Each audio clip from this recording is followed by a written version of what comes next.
अरविंद केजरीवाल ने कहा, दिल्ली में गैंगस्टरों का कब्जा। मैंने सवाल उठाया तो अमित शाह ने मुझ पर ही करवा दिया हमला। पिछले खासकर 2-3 साल में दिल्ली में कानून व्यवस्था बहुत ज़्यादा बद से बदतर होती जा रही है। मैं दिल्ली का एक नागरिक हूँ, दिल्ली का मुख्यमंत्री रह चुका हूँ। लोगों में जाता हूँ, लोगों से मिलता हूँ, लोग इसको लेके बहुत चिंतित हैं। दिल्ली के लोग दहशत के माहौल में जी रहे हैं। उन्हें पता नहीं कि कब किसके साथ क्या हो जाएगा।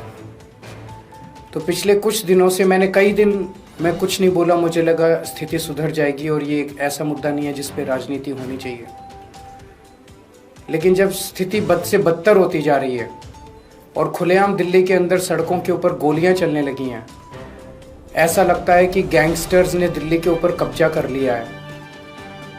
तो मुझसे चुप नहीं रहा गया और मैंने दिल्ली की कानून व्यवस्था को लेके सवाल खड़े करने चालू किए। मैं नांगलोई गया। नांगलोई में एक दुकान वाले के दुकान के बाहर 2 मोटरसाइकिल पे सवार व्यक्ति आए और उन्हें धुआंधार गोलियां चलानी चालू की। मैं नांगलोई गया। मुझे नांगलोई जाने से बीजेपी का कार्यकर्ताओं ने रोका। मुझे रास्ते में ही रोक दिया, मुझे जाने नहीं दिया, पता नहीं क्यों। पूरे दिल्ली के अंदर आज बिजनेसमैन डर के माहौल में जी रहा है। उसे फिरौती की कॉल आती है। अगर वो फिरौती नहीं देता तो थोड़े दिन के बाद उसके दुकान के सामने शूट आउट हो जाता है, एक मैसेज देने के लिए, संदेश देने के लिए कि अगर तूने नहीं किया तो तेरे साथ कुछ भी हो सकता है। आज बिजनेसमैन को ये नहीं पता मैं सुरक्षा के लिए कहाँ जाऊं। कल मैं पंचशील एनक्लेव गया।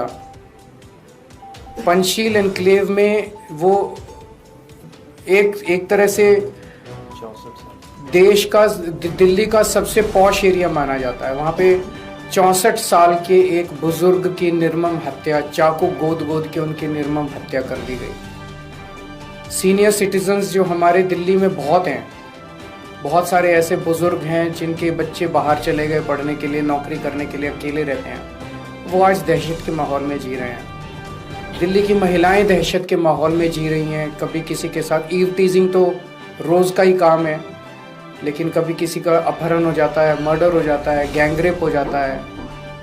आज महिलाएं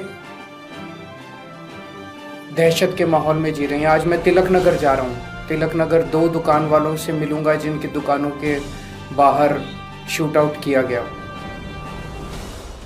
मैंने सोचा था ये सारे मुद्दे उठाऊंगा तो एक उम्मीद थी कि अमित शाह जी,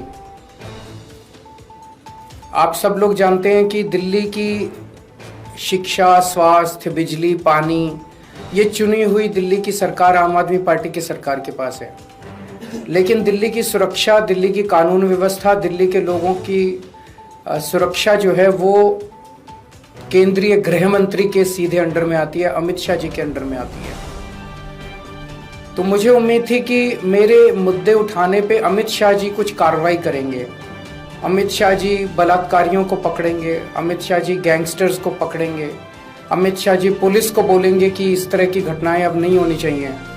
अमित शाह जी कठोर कदम उठाएंगे, ठोस कदम उठाएंगे जिससे दिल्ली वासियों को कुछ सुकून मिलेगा। लेकिन इसकी बजाय हमने देखा कि कल मुझ पे हमला करवा दिया गया। मैं पदयात्रा में जा रहा था, मेरे ऊपर एक लिक्विड फेंका गया। वो लिक्विड हार्मलेस था, लेकिन वो हार्मफुल भी हो सकता था।